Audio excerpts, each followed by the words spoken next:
This is the episode 5 of book series. So, on the episode today, I review the book which is called How to Think Like a Roman Emperor by Donald Robertson. And basically, let's go through a general overview of this book and then I'll explain it in details.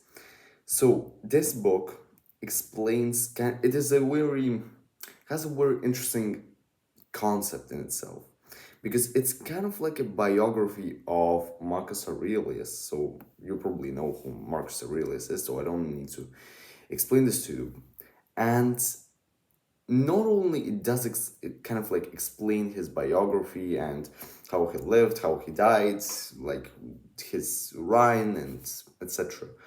But also Marcus Aurelius, of course, he was a Stoic, and this book explains in details what the philosophy of Stoicism is about, and how did Marcus Aurelius implement it in his life. And like, he was a Roman emperor, so it's a pretty tough challenge to be a Stoic and an emperor combined. It's a very interesting written book because like I have never seen this concept before of kind of like explaining the biography. And this book is like kind of like under 300 pages, so it's a pretty quick read. This book was I read it straight after I've reread the Meditations for the second time. I will not review the Meditations anytime soon because this is a book that I have read twice by now, and I can say with certainty I have understood like a lot of the things. Like the first time I have read it, I took somewhere around like, I don't know, 9 or 10 notes. The second time I've read it, I took somewhere around like 60 notes. So the second time I've read it, I understood it like infinitely more. But this is just a book that I need to read like one or two more times to like kind of explain it to you, because I don't think like if I will make a video on it right now, I don't think I'll explain the depth of this book in details. So we'll start our sort of Stoic series with how to think like a Roman emperor. So let's go straight into the details. I'm not going to waste your time. By the way, I need to say something. I'm going to explain this book from also a kind of like a historical detail, from the historical perspective of things. So I'm not going to like say you all of the dates and like all of the, I'm not going to give you like the perfect data, because like first of all I'm not a historian, and I'm just going to give you like a general overview of like broke history of Rome. And so yeah, bear with me with, but like history I'm going to give it to you. But the one place where you will need to bear with me is pronouncing fucking Roman names. Sorry if like I don't speak Latin. I cannot speak Latin, so just just bear with me, man. So let's go straight into the book. This book starts, the first sort of like chapter in this book starts with a chapter which is called The Dead Emperor. So this is very interesting. If you've read the Meditations by Marcus Aurelius, or if you just like, if you are familiar with Stoicism, you know that one of the general sort of themes of Stoicism is contemplating on death. It is understanding and accepting death. And Marcus Aurelius died when he was 58. And he died in, let's just say he died in pain, because he died from the Antonines plague, which was ravaging in the years which he died in. And after he was infected with plague, he died pretty quickly, so it was a painful death. But from the outside, of course, like it seemed like he suffered, because like he like spit blood. He just was physically wore down. He was just like, he was not looking good. But one of the kind of odd things that everybody noticed, that like when basically the people who were near Marcus when he was lying dead, like he when he was dying, was that he was weirdly calm. He was like, he was spitting blood. He was just like, I don't know, he was just in awful physical circumstances. And yet he was very calm. It felt like he accepted his death. And that is exactly what happened. So one of the main themes throughout the meditations is it is kind of like Marcus's relationship to death. Because like Marcus wasn't a like he wasn't this like boisterous, like strong kid who was just like physically very athletic, strong. He could like, I don't know, lift some weight. Like he wasn't like that. He was kind of frail. He was actually pretty physically weak. Not that weak, but like he wasn't the strongest guy in Rome. And yet, when he was dying, he was very calm. He was literally very calm. And that's something that you cannot have from the birth. Like you cannot, this cannot be innate. The fact that you have accepted your own death is not an innate thing. It's like you need to learn that stuff.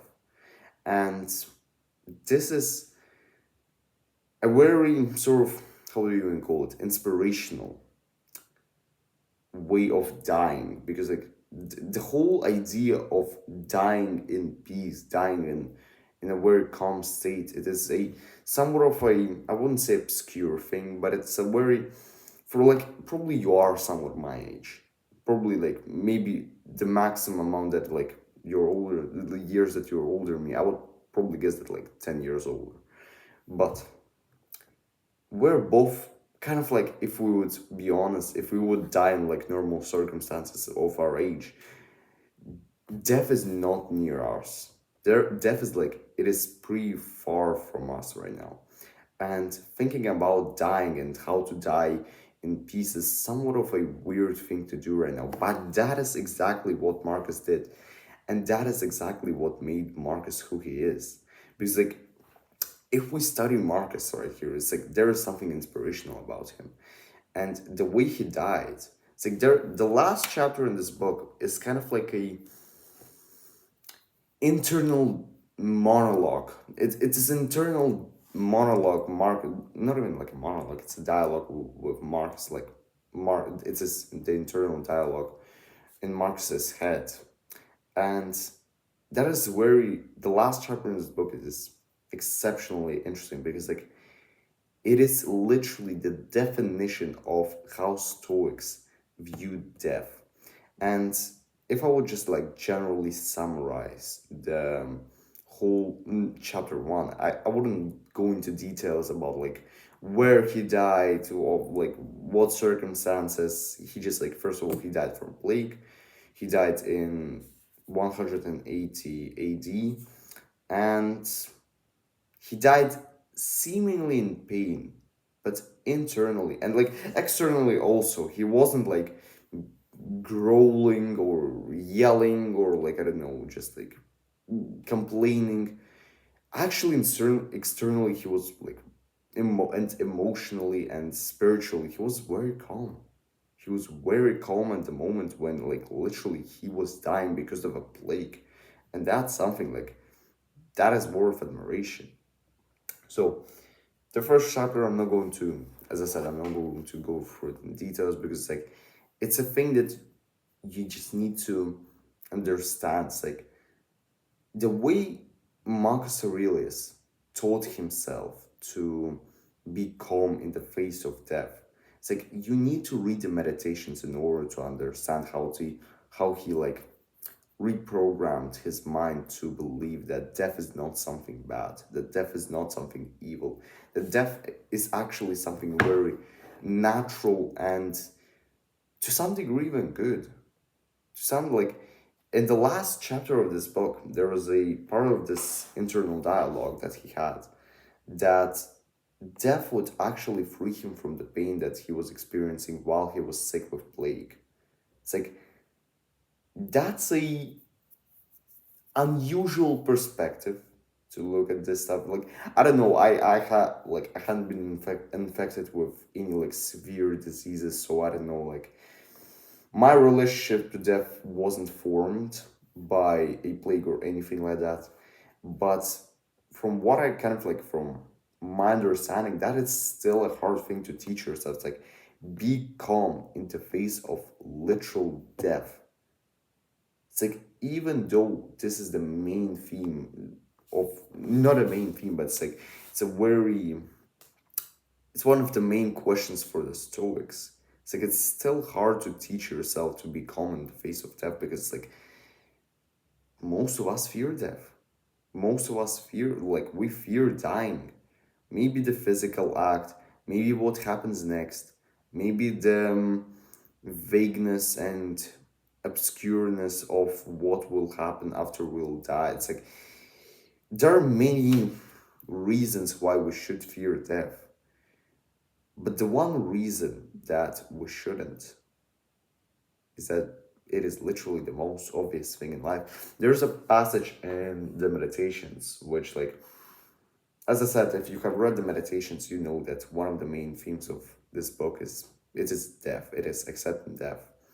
And there were countless of ways that Marcus taught himself to accept death. But there was one passage for me that kind of like that strikes out the most. And I'm going to butcher the quote of Marcus pretty hardly right now, but I'll kind of give you the general idea of what he said. What is the most obvious thing in life? It's like if you would just imagine all of the things that will happen to you in life, what is the most obvious thing, the thing that you can predict with like 100% certainty? It is death. It is the fact that you will die. You cannot predict that you will like wake up tomorrow. You cannot predict that like I don't know the weather tomorrow will be this or that or like you cannot predict shit. But one thing you can predict for certainty with like 100% like steel proof firm certainty is that you'll die. And this begs the question of like why should we even fear dying when it's the most obvious thing that will happen to us? Like you were born and then you will die. It's like it sounds pessimistic, but it is what happened. Like it will happen. And you might as well have you might as well change your perspective on death from this like pessimistic view but to a kind of like a more realistic or even like an optimistic one. This is a hard thing to do. I'm not going to lie to you. I'm myself on this journey of accepting death right now. The book like soon a book which is called on the shortness of life by Seneca will arrive to me. I'll read it probably quite soon. I will review it in book series. But this is kind of like my journey on the to the goal of accepting death. This is a hard journey. I'm not going to lie to you. Because like it takes years to accept this stuff. Maybe not years, maybe one accident will teach you the bliss of death, perhaps.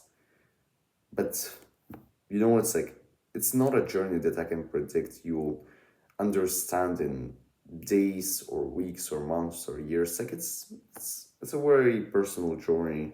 A journey. It's a very. It depends on the person who accepts to go on this journey. So let's move on to the second chapter, and this is the chapter is called "The Most Truthful Child in Rome," and basically, this is a chapter about the early sort of years of Marcus's life, and you know, Marcus's full name is of course like Marcus Aurelius, Marcus Antoninus, like it was something like that. Basically, we all call him Marcus Aurelius, but that isn't the real name of Marcus. His real name is actually, and bear with me for pronouncing this, Marcus Annius Verus, so something like that. And why this chapter is called the most truthful child in Rome? So basically, the word his last name Verus you can kind of like nick this. There is a word in Latin or in Greek or any of, like, I don't know the language, that basically like you can change and like kind of adjust the name Varys to a certain like nickname, which is going to be like, which is going to translate to the English language as truthful. And this is basically why this sort of nickname, the truthful one, was given to Marcus by the Emperor Hadrian.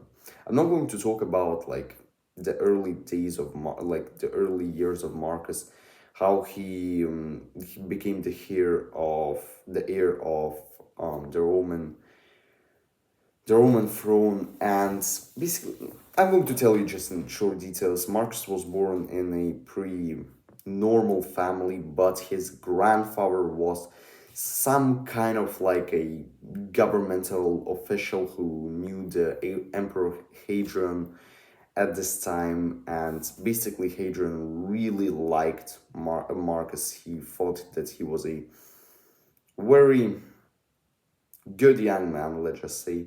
And he basically, because of some like governmental air adjustments, he basically, Marcus went on to become the heir of the Roman throne. Before, like, Hadrian was the emperor at this time, then the next emperor was Antoninus, and then after Antoninus, Marcus became the Roman emperor. So there's kind of like, it's a very, I wouldn't say complicated history. There's nothing complicated in that.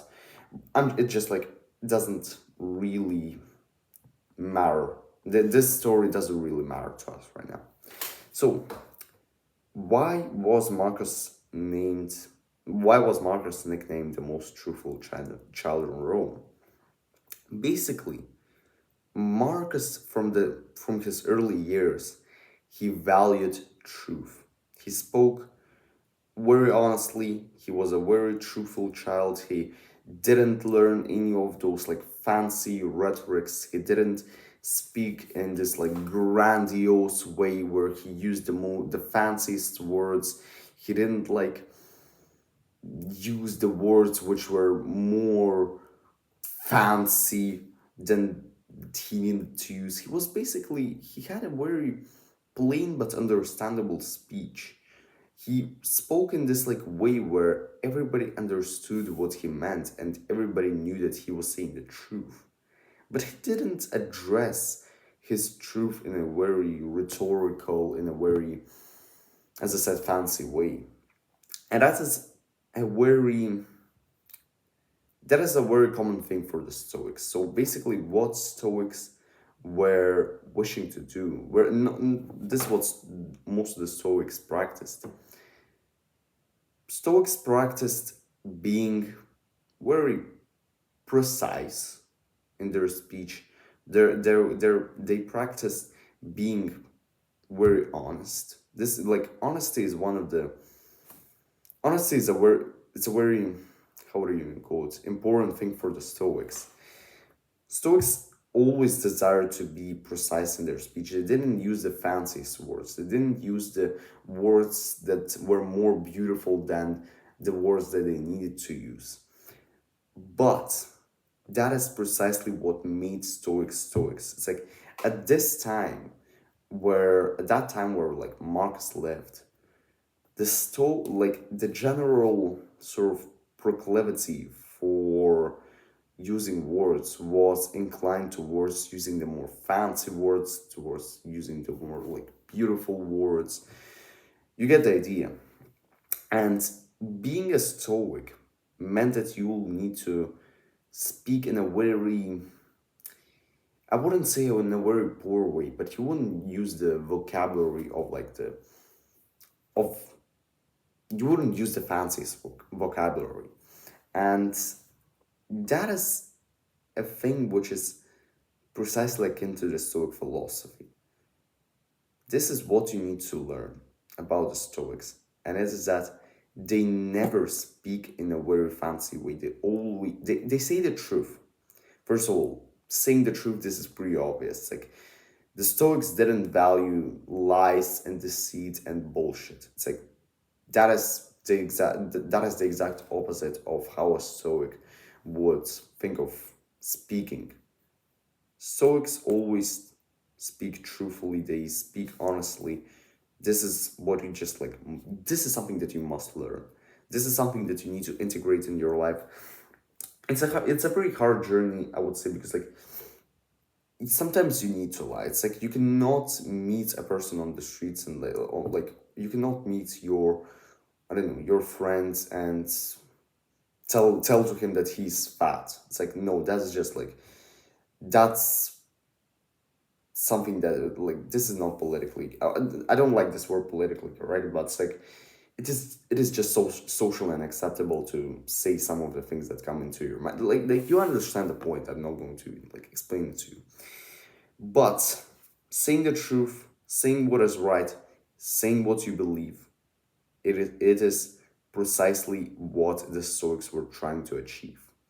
Then, not using the fanciest words, not using the words which are more, how would you even call it, overestimated than like than the words that you need to use.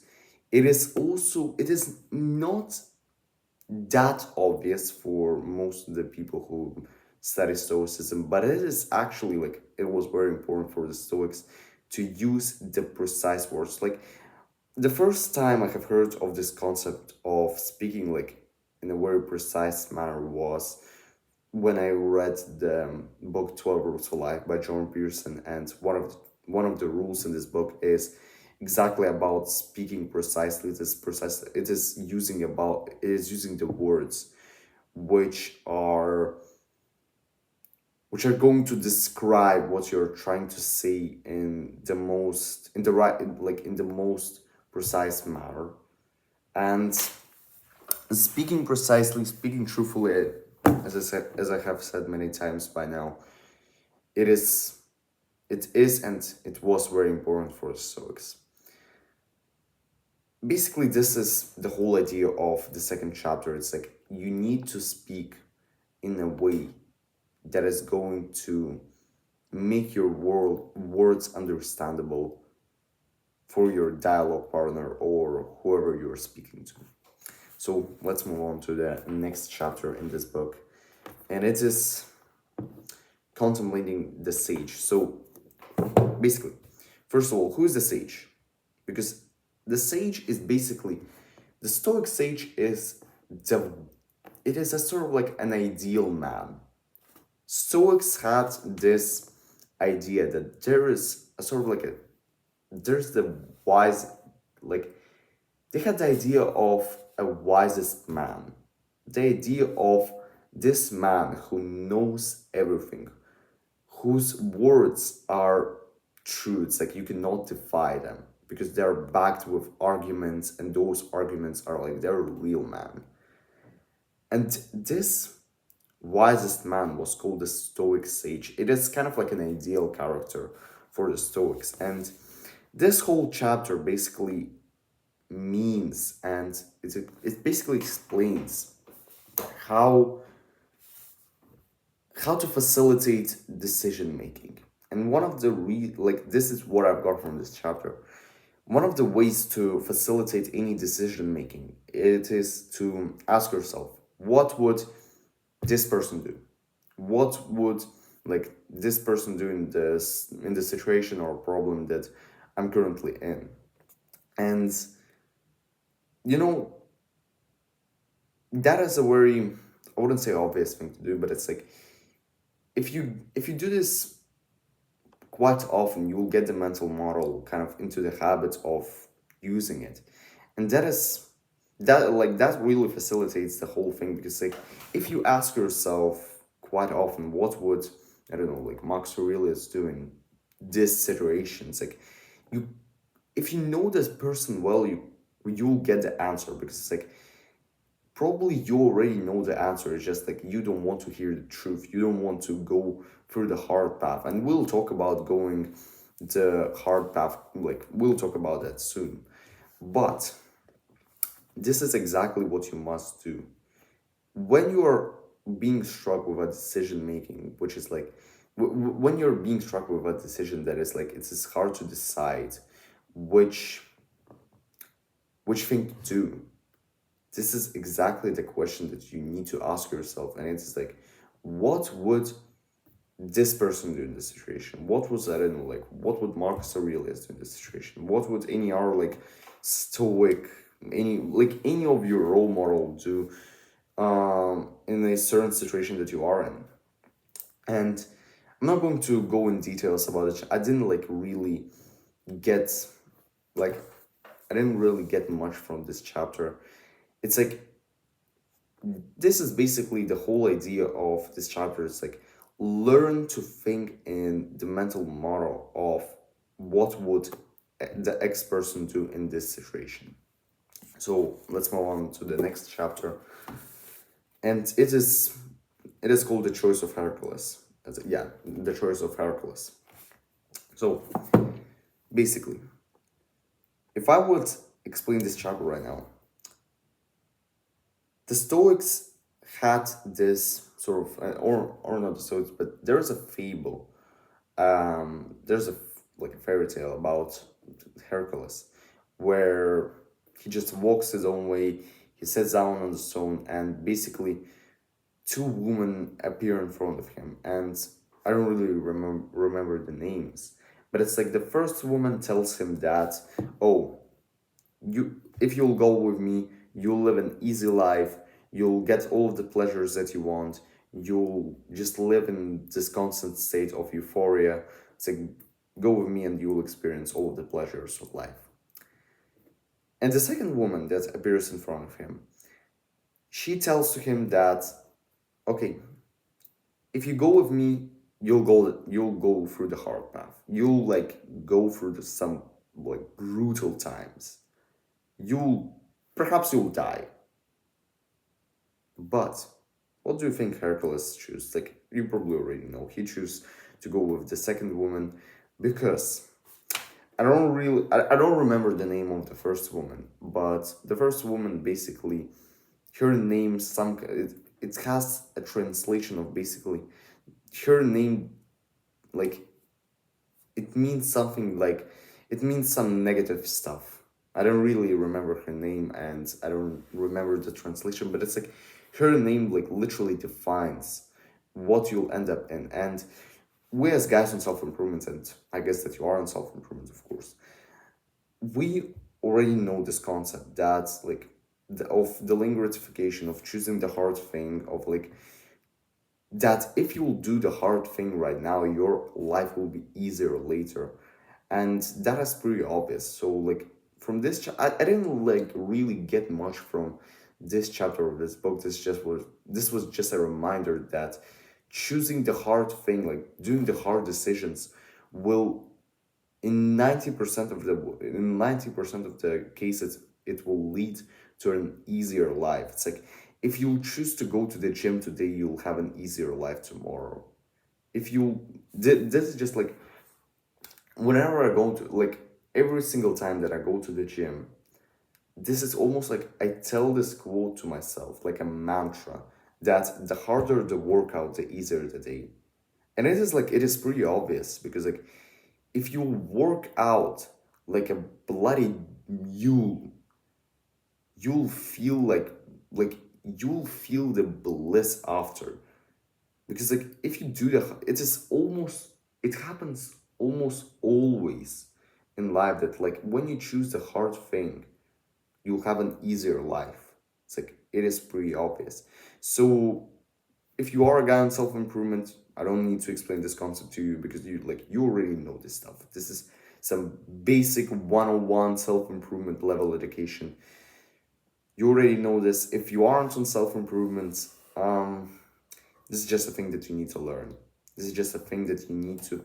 This is a very simple concept that like just basically memorize this one thing, that the harder the decision that you make, the more you understand that the decision that you will make will be hard in the moment, the easier the life will then be. Because like easy decisions they usually lead to an exact opposite outcome, which is, of course, hard life. But hard decisions, they have an exact opposite outcome. They have an easy life in front, like after them. This is not a difficult concept to learn. This is very simple. It's like, bear this in mind. Whenever you're faced with some like decision to, I don't know, buy this food or that food, it's like, if it's easier to buy for you, like, I don't know, Ben and Jerry's ice cream, then go for the hard thing. It's like, buy some like normal unprocessed food, because it's like, yeah, that's a hard decision right now, but you're going to feel better later. It's very simple. It's just the concept of delaying gratification. There's this concept, like, all of the guys on self-improvement, of course, know this, the concept of instant gratification and delayed gratification. Instant gratification is when you do the pleasurable thing right now, but you pay the consequences later. And delayed gratification is when you do the hard thing right now, but you enjoy the fruits of your work later. Very simple, just like bear this in mind. We move on to the next chapter. So, grasping the needle. So, this chapter is all about tolerating pain. So, why should you tolerate pain? Probably like, tolerating pain is not a very usual concept. It is not a thing that most of the people will even try to learn. Because, like, pain is something, but it's by definition, it's an undesirable thing. Like, human beings don't want to live in pain, we want to live in pleasure. But Stoics had this one idea that it's not the actual thing that upsets us, it's our judgment about the thing that upsets us. So what is our judgment about the pain? Like, if I say pain to you, like, you automatically will think that this is something bad. This is just like an instant reaction to this word. Pain is, by definition, it's a negative word. But why? It's like, why does it have to be bad? Really ask yourself right now, because, like, if you would reframe this word in your mind, the feeling of pain, into something more, I wouldn't say good, but it's like, you probably, me and you are not masochists, and like, let's be honest right here, nobody wants to experience pain.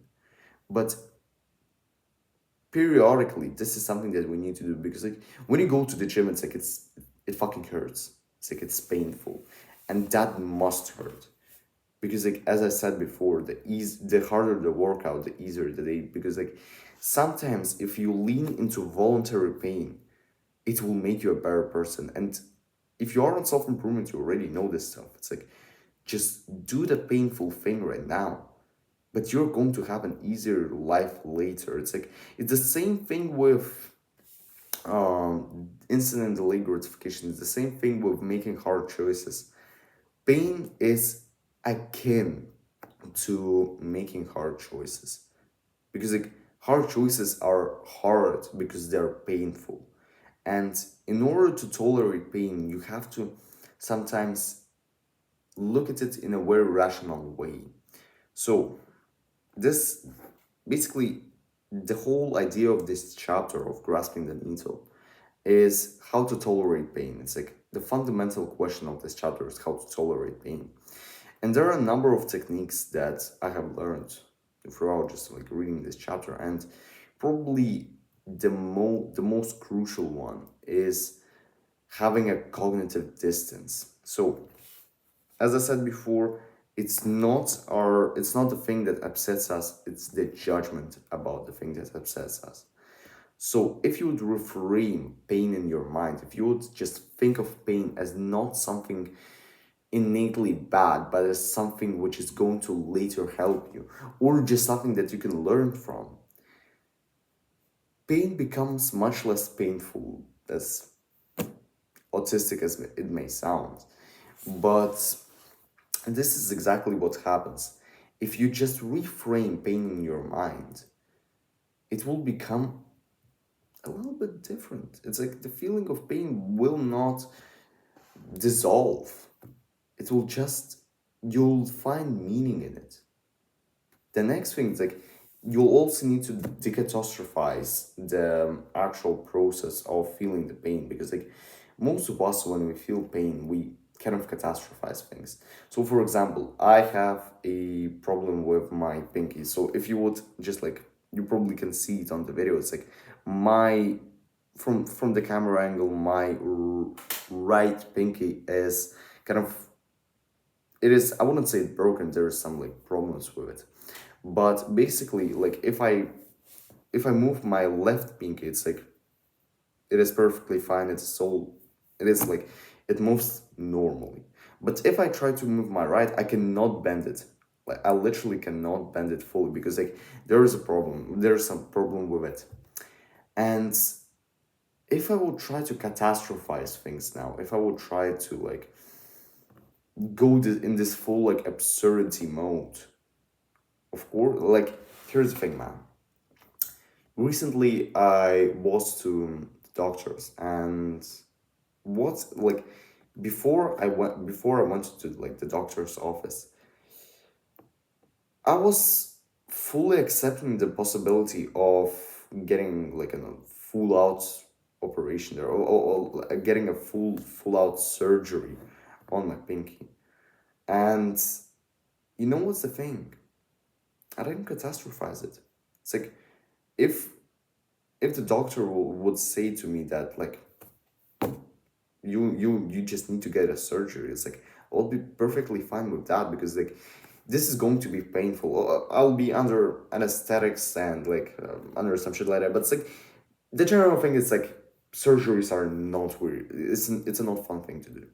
But I didn't catastrophize this thing in my mind. It's like, yeah, perhaps I would get a surgery. Perhaps I would be prescribed to go on a surgery, but it's perfectly fine. It's like, even when I was talking to the doctor, I was very calm, and I'm not even talking about like externally calm. My inner state was very calm, because like I knew for a fact that like pain is temporary. Pain is something like, it is not going to last forever. Like I have a problem with my pinky for like, I don't know, 4 months or something like that. I have learned to cope with it. I have learned to live with this pain. And it's like it's not fun. I'm not saying that it's something good, but I have learned a lot of stuff from it. I have learned that pain is something which I can tolerate. And at the end, like in the end, the prescription that I got wasn't that drastic, it wasn't that severe. It's like the only thing that I need to do is to do some like, I don't know, some baths, and like there's some just like weird shit. And at the end it wasn't that catastrophic. It wasn't, I wasn't prescribed to like a surgery. It was the way I will heal my pinky. Is like it's a pretty normal, like this, it's a pretty normal process. There was nothing like catastrophe, there was nothing catastrophic about my diagnosis. So learning to live with pain, learning to tolerate things. And also there was an idea about how to tolerate the physical pain more, and it is by sort of isolating it. Because like if I would tell, like, of course, if I would talk like that, so like my entire hand was damaged, and like, because like the only part of my body which is currently damaged is my pinky. Otherwise, I'm perfectly, like, I'm in physically like very good conditions. I'm very healthy. I like, everything is fine. But if I would tell to you that like, oh, my entire fucking hand is damaged, it's like it would be a completely different thing for my mental state. Because like your your brain learns to, your brain is a very catastrophizing machine. It's like we're evolutionary designed to think in a negative way. And so don't allow your brain to have an even more negativity, because like your brain is just designed to think negatively. So Don't give more negative food to your brain. As a isolate the pain, learn to think in like, if something physically painful happens to you, learn to as isolate it. Don't like don't if you have a headache, don't get into the habit of telling that you like, I don't know, die soon. It's like it's not that. So learning to tolerate pain, like if I would give just like a general summarize of this chapter, it's like pain is not fun. Stoics still preferred living without pain than living with pain. Stoics still preferred wealth over poverty. Stoics still preferred like having good relationships with our people than having none. It's like Stoics prefer the good stuff, but Stoics also learned how to live with the bad stuff. And pain is just like, it's not good nor bad. It's just a thing that like it's like you live your life, man. Like if you live life, you'll sometimes experience pain, and this is not something good. This is not something bad. This is just something that you need to live with.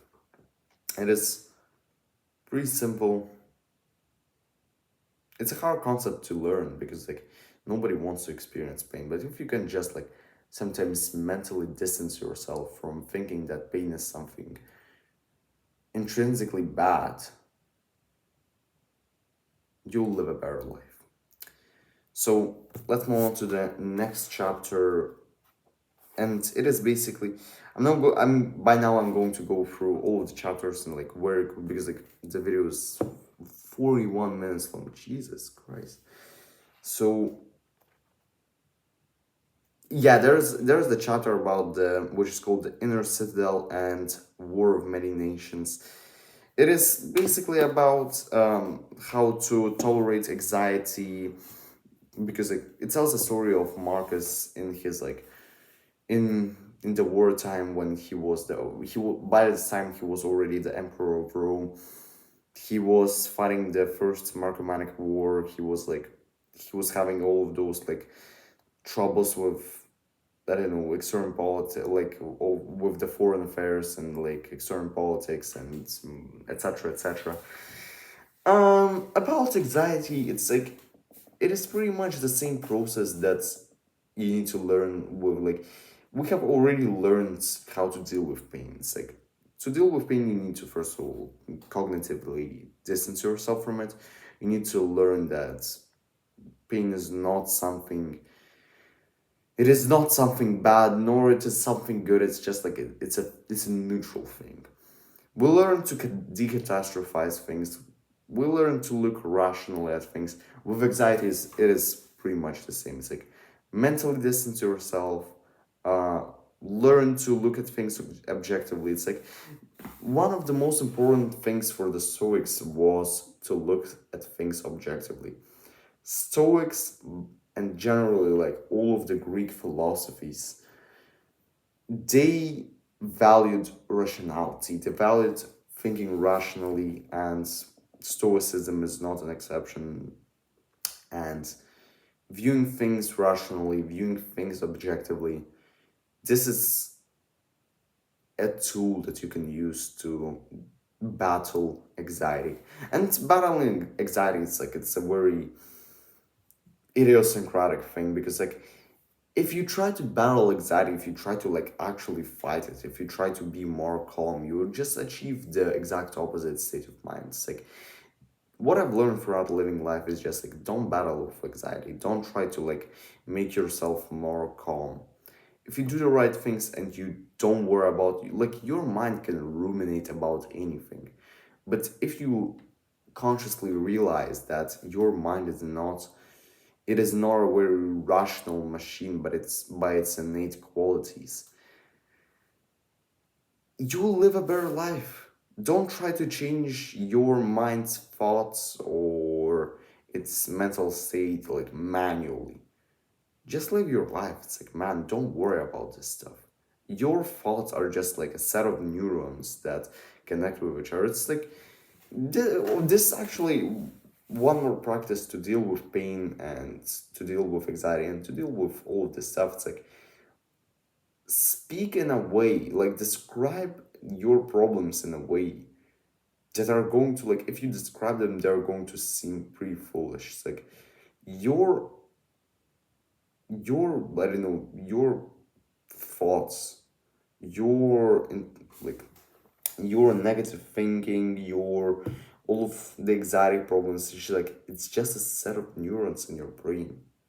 Those are not real things. It's like real, like, of course neurons are real, but like you get the point. It's like your thought isn't objective. It isn't objective. What you think in your mind, it isn't happening right now.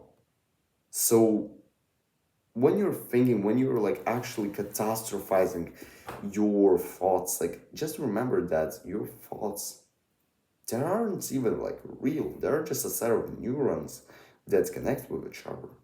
It's like they're no more than that. And when you think in this way, it's like it seems foolish to to like actually worry about what your thoughts are. So this is also a tactic that you can use to live a better life. So the next chapter is called Temporary Madness, and this one, yeah, it is. It was an interesting one for me because like this chapter is all about dealing with anger. Stoics believe that anger is not noble. Stoics believe that anger is not manly.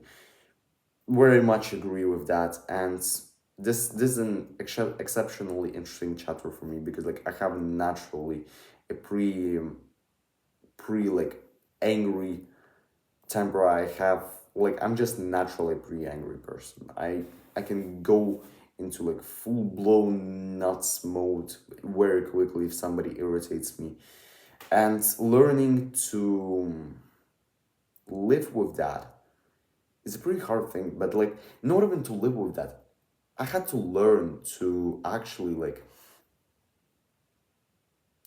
defeat anger because like anger is not something, it's not something good. This is one thing that I can say to you. It's like anger is not good. And you know that anger is not manly. It is not something that any man should practice. So how do you deal with anger? Basically, the whole idea of the chapter is that, not the idea, the story of behind this chapter is that Marcus Aurelius, when he was fighting those Marcomannic wars in the northern frontier, he had a general. His name was Cassius. Like it was some he. Of course, I don't remember his full name, but like let's just call him Cassius. Cassius was a pretty notorious general himself. He was pretty brutal, to say the least. He was very disciplinarian. He was very bloody. Like he was an awful human being. He was very much awful. But as a general, he was pretty successful. And by the time Marcus was fighting those Marcomannic wars in the north, Cassius was in Alexandria, which is like the current day Egypt. And basically, he got a letter from Marcus. And in this letter, Marcus said only two words: "You're mad." It's like you're mad because if you learn a little bit more about who Cassius was, he was like, as I said, he was an awful human being. He was a total tyrant. And after that, basically what Cassius did is that he started an uprising in in Alexandria, and this could go and like this could be a full blown. This would like this could go into a full blown civil war. Like this could happen, but there's no like if you learn the Roman history, there is no Roman emperor which is like by the name of Cassius. I don't know, but like this Cassius wasn't an emperor. Like he wasn't the one. Throughout this whole time, Marcus Aurelius was the emperor. Why? Because like he defeated Cassius. But what was the interesting thing is that it was pretty easy to defeat him because like the army of Cassius was much weaker than Marcus' army, and like I'm not going to go into like those military details. I'm not a fan of this stuff, but the general thing is Marcus Aurelius, he knew that when he would capture Cassius, he would forgive him.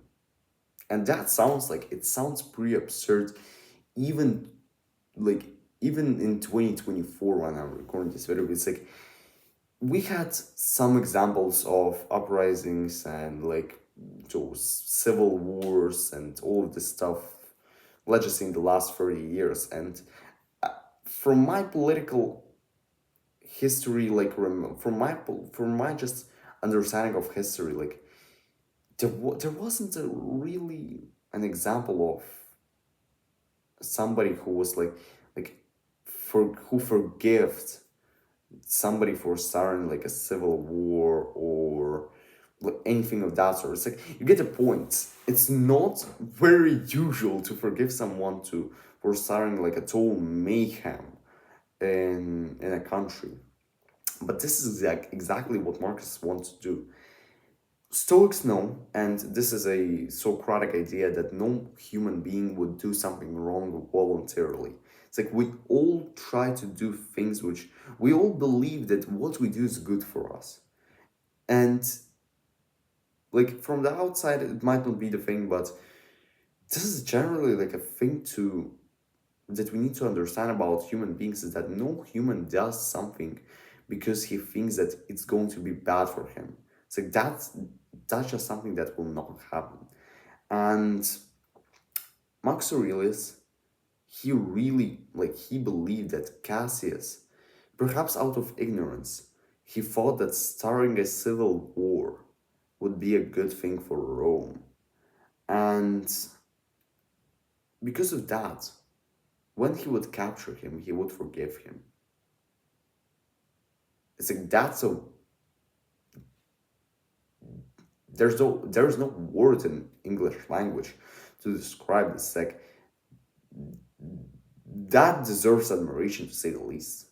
It's like and you need to comprehend the time when this happened. It's like it was 170 something AD. It's like the idea, those liberal ideas, they didn't exist back then. It's like maybe they existed, but it's like they weren't popular at all. And this is exactly what Marx wanted to do. It's like he wanted to forgive the the guy who started the civil war in Rome. It's like that's that's absurd in a very positive way of using this word. It's like, man, that deserves admiration.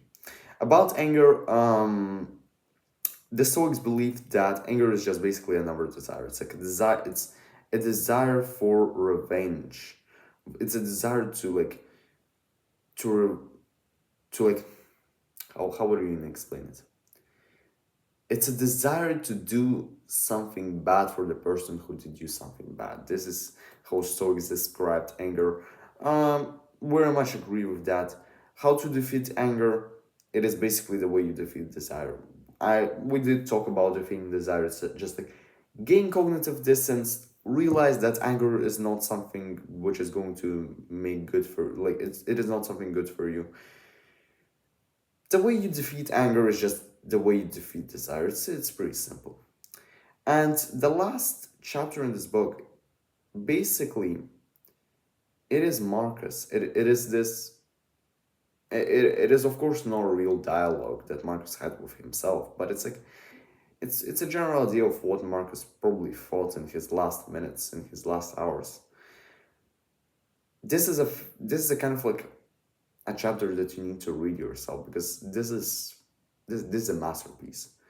The last chapter in this book explains the whole idea of dying for the Stoics, and more specifically, dying gracefully, dying how a Stoic should. I'm not going to go in details about this stuff. This is something that you like really need to find, go and find the audiobook, go and find idioms that, like, you need to read this stuff, maybe listen. But the last chapter of this book is a masterpiece. It is how Marcus Aurelius, from what he wrote in Meditations, from what he said to his mentors and tutors, this is probably an idea that how Marcus welcomed his death. And so with that being said, I hope this will help you, and see you in the next one.